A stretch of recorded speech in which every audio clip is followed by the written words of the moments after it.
So what is evidence, and what determines the quality of that evidence? Evidence is something that leads to a conclusion, and here's an analogy. If you lost your phone, what would it take for you to believe the phone sprouted human legs and fled the country on foot? Would you believe in a supernatural event even if there was one or more reasonable natural explanations that don't require miracles? Say your phone turned out to be in Mexico 3 days from now. Would you assume it sprouted human legs and ran there? Sure, it could have happened, but isn't it more likely that in almost all cases that something else happened, like somehow it got into the hands of a long-haul trucker that had a delivery in Mexico, or literally almost anything else? Personally, in order for me to believe that my phone sprouted legs, I would need strong evidence pointing to that specific claim. Not just, oh, well, sure, it could have happened because, something says that it happened. So I would need verifiable eyewitness accounts, someone recording it on the news, and even then it could still be an elaborate prank because of video editing or whatever. I think the strongest evidence for me would be if scientists were pleading for it to be captured so they could research it. Or better yet, if scientists did research it and conclude this isn't possible. We don't know what's going on, but a phone for the first time in history has sprouted human legs and is running around. That I would say would be enough evidence for me to be very convinced. I would probably be like 99% certain that my phone did actually sprout legs and flee the country. There's also ways to use evidence to suggest or prove a negative, quote, prove, that something did not happen. Another analogy is to say a cookie is missing from the cookie jar in your kitchen. What would it take for you to believe the cookie magically flew up above your house and made a loud explosion? Almost nothing would make you believe this claim, right? Let's also say you found cookie crumbs in your daughter's room. Doesn't this suggest your daughter ate the cookie? Let's also say you had an active neighborhood watch group that reported everything and there were 0 reports about a loud explosion.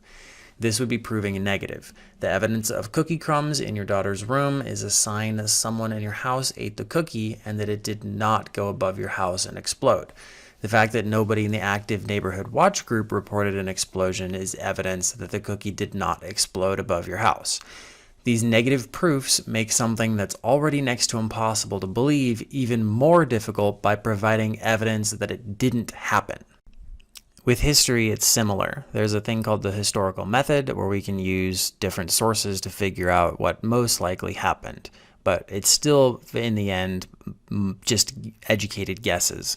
So, for example, how do we know George Washington or Julius Caesar existed? How do we know they conquered X nation or whatever?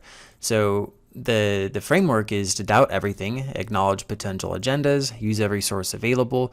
And so in that case, the Bible is evidence, the Quran is evidence, the sticky note is evidence if it says something on it. And it's just this content is not strong evidence by itself. So the Romans wrote their own accounts of history. They likely wanted themselves to appear greater than they were. We all want to impress people. And so all written sources, religious or not, are likely to have errors and correct info combination.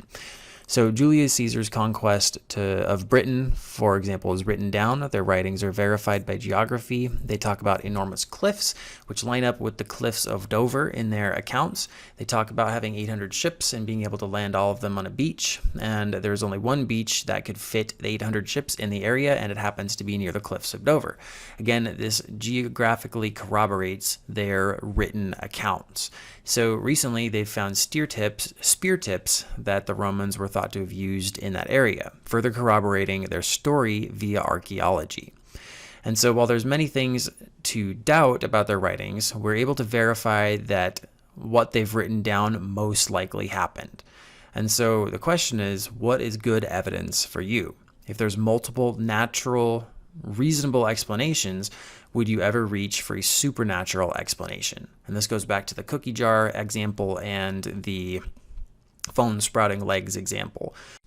Pastor Ed makes a distinction between supernatural events from the Bible and supernatural events outside of the Bible. This is why me walking on water is ridiculous, but Peter walking on water is perfectly logical, because it's in the Bible. But, as he's already said in the previous video on reasonable faith, a reasonable faith has evidence to its fact. So a claim of a supernatural event, even in the Bible, should have quality evidence to support it. Otherwise, it's blind faith, just like the Mormons and the Muslims. I don't think that Mormons have a reasonable faith in the Book of Mormon.